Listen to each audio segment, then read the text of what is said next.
Assalamualaikum warahmaullahi wabarakatuh. Perkenalkan, nama saya Meliana Octavia. Pada kesempatan ini saya akan mengajak teman-teman belajar bersama mengenai pemrograman visual.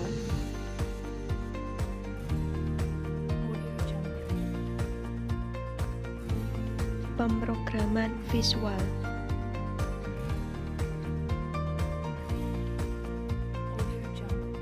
Algoritma, ilmu yang mempelajari cara penyelesaian masalah berdasarkan langkah yang disusun sistematis, menggunakan bahasa yang logis dengan tujuan tertentu.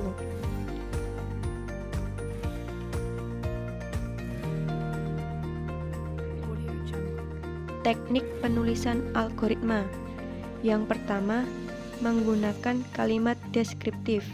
Yang kedua, menggunakan diagram alir atau flowchart. Yang ketiga, menggunakan pseudocode.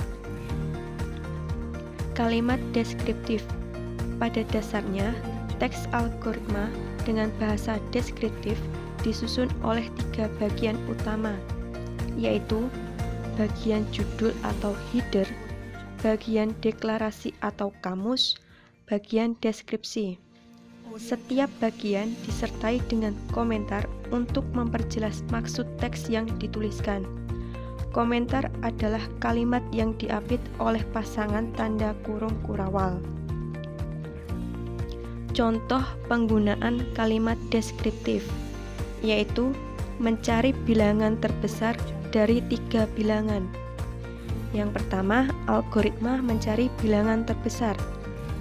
Mencari bilangan terbesar dari input yang diberikan, menerima masukan dari 3 bilangan yang diberikan, mencari bilangan terbesar, kemudian cetak bilangan terbesar. Yang kedua, deklarasi. Bilangan pertama, bilangan kedua, bilangan ketiga, maksimum real. Kemudian deskripsi. Mulai. Yang kedua, inisiasi bilangan pertama, bilangan kedua, bilangan ketiga sebagai integer. Yang ketiga, baca bilangan 1. Yang keempat, baca bilangan kedua. Yang kelima, baca bilangan 3. Yang keenam, jika bilangan 1 lebih dari bilangan 2 dan bilangan 1 lebih dari bilangan 3, maka kerjakanlah langkah 8. Langkah 8 yaitu cetak bilangan terbesar bilangan pertama. Selain itu, jika bilangan 2 lebih besar dari bilangan pertama dan bilangan kedua lebih besar dari bilangan ketiga, maka kerjakanlah langkah 9, yaitu cetak bilangan terbesar bilangan kedua.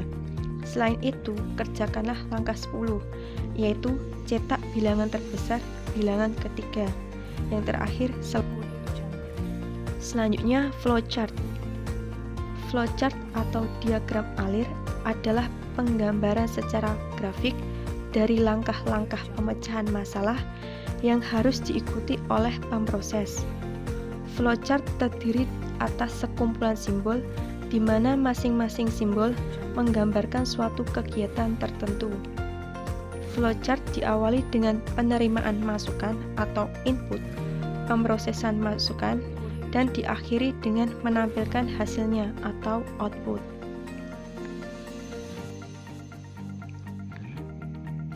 Contoh penggunaan flowchart seperti pada gambar. Yang selanjutnya, pseudocode. Pseudocode terdiri dari 3 bilangan.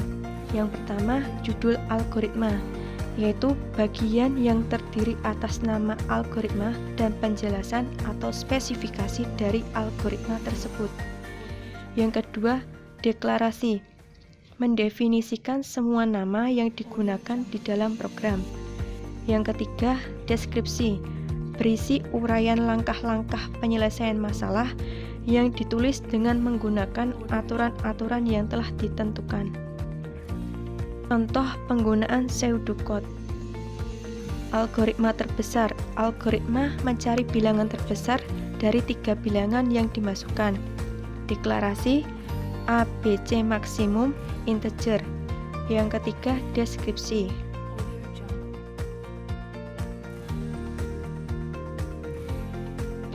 struktur data dan tipe data.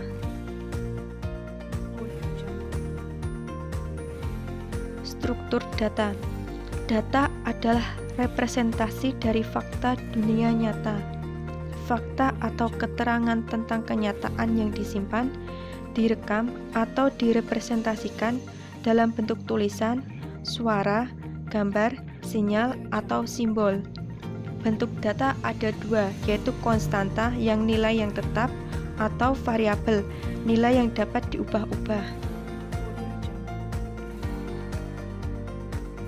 Kemudian, tipe data adalah pengelompokan data berdasarkan isi dan sifatnya.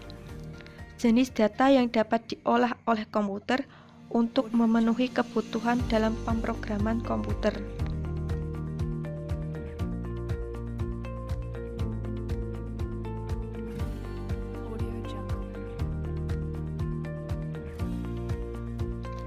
Operator dalam pemrograman, yaitu operator aritmatik, operator assignment, increase-decrease, operator relasional, dan operator logika.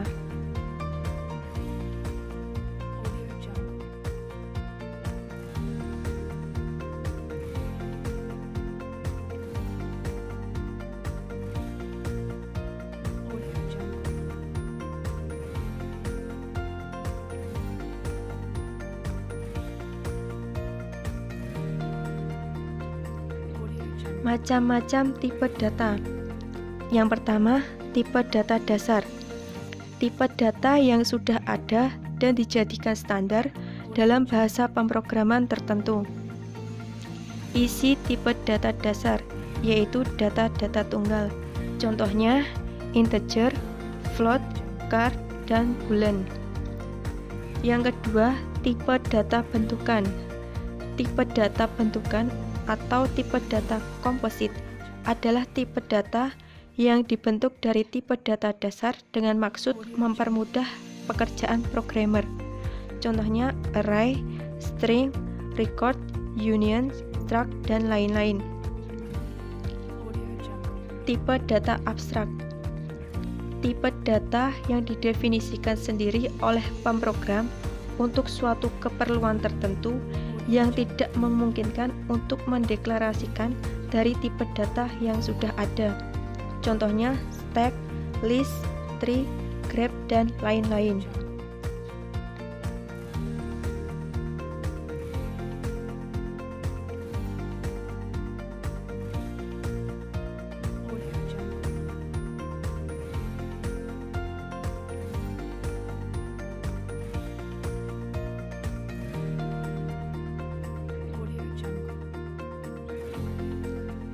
Yang selanjutnya, konsep dasar pemrograman visual.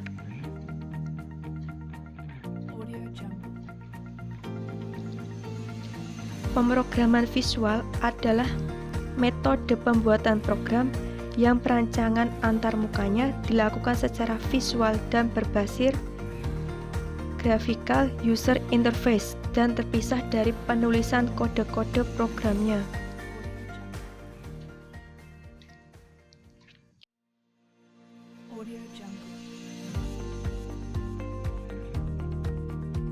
Alur kerja pemrograman visual. Yang pertama, merancang dan menyusun antarmuka untuk pemakai atau user interface design. Yang kedua, membuat kode-kode atau coding. Yang selanjutnya, mengompilasi kode-kode program atau compiling. Yang terakhir, menguji program hasil kompilasi atau testing. Konsep pemrograman visual. Visual memakai konsep event driven. Urutan event menentukan urutan kode yang dieksekusi. Properties atau atribut. Event atau function, method, action, dan behavior yang hanya memiliki nama.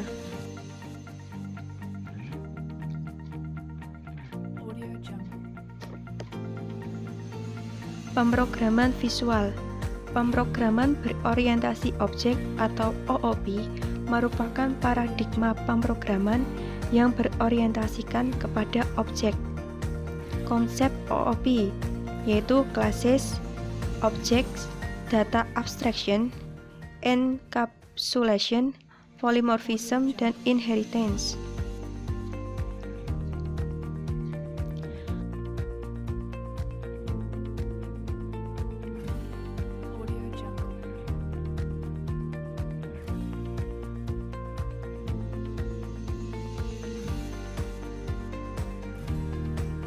Modul dalam pemrograman visual. Mengidentifikasi modul. Nama modul adalah deskripsi singkat dari modul tersebut.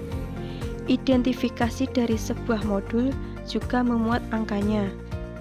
Sebuah modul dapat memiliki sebuah subordinat modul jika modul itu juga menjadi subordinat paling sedikit satu buah modul.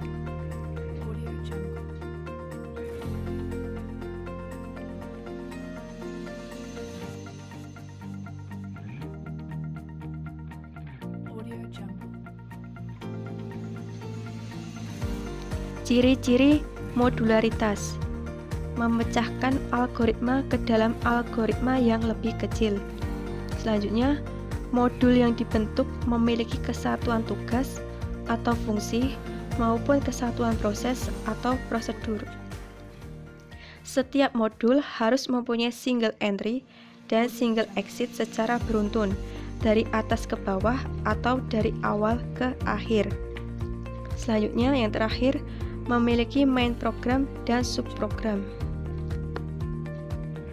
Keuntungan penggunaan modul yaitu rancangan top-down dengan teknik sub-goal dapat dikerjakan oleh lebih dari satu orang. Mencari kesalahan relatif lebih mudah. Yang keempat, modifikasi dapat dilakukan. Dan yang terakhir, mempermudah dokumentasi.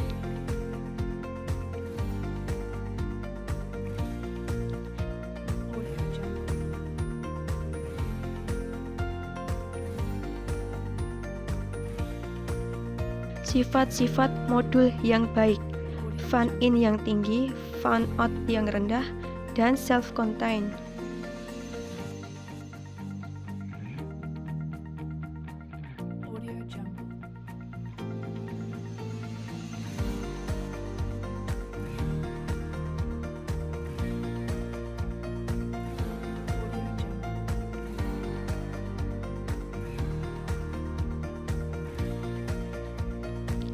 Bagian-bagian dalam pemrograman visual. Yang pertama ada form. Form merupakan suatu objek yang dipakai sebagai tempat bekerja program aplikasi. Akan tersedia secara otomatis form yang baru bila membuat program aplikasi yang baru, yaitu dengan nama form 1. Kemudian ada design form. Desain form dilakukan untuk merancang atau menyusun layout sebuah aplikasi sebelum dilakukan pemberian coding. Form ada pengelompokannya. Yang pertama, form dinamis, yaitu form yang didapat dengan mudah didesain. Yang kedua, form statis, yaitu form yang tidak dapat didesain. Yang kedua, properti. Properti digunakan untuk menentukan setting suatu objek. Di dalam satu objek biasanya memiliki beberapa properti yang dapat diatur langsung dari jendela properties atau lewat kode program. Dalam properti, kita bisa mendapatkan informasi mengenai warna, tinggi, lebar, dan posisi sebuah objek. Scheme yaitu konsep-konsep atau rencana dalam pemecahan masalah. SEM ada tahapannya. Yang pertama, analysis of the problem. Yang kedua, conceptual design. Yang ketiga, embodiment of SEMs. Yang terakhir, detailing.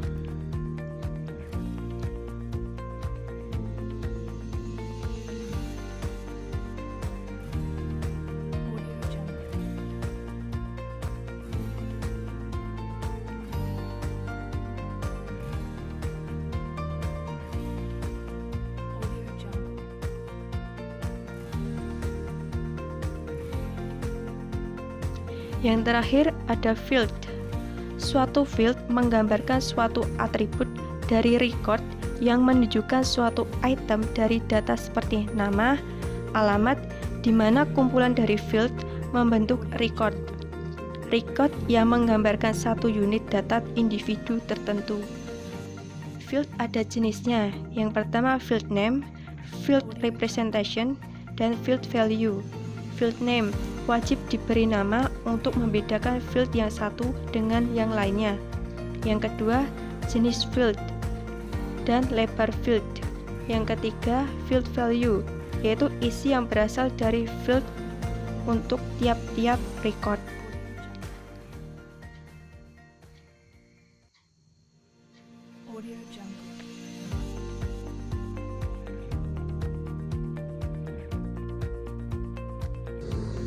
Terima kasih atas perhatiannya. Apabila ada salah, saya mohon maaf. Wassalamualaikum warahmatullahi wabarakatuh.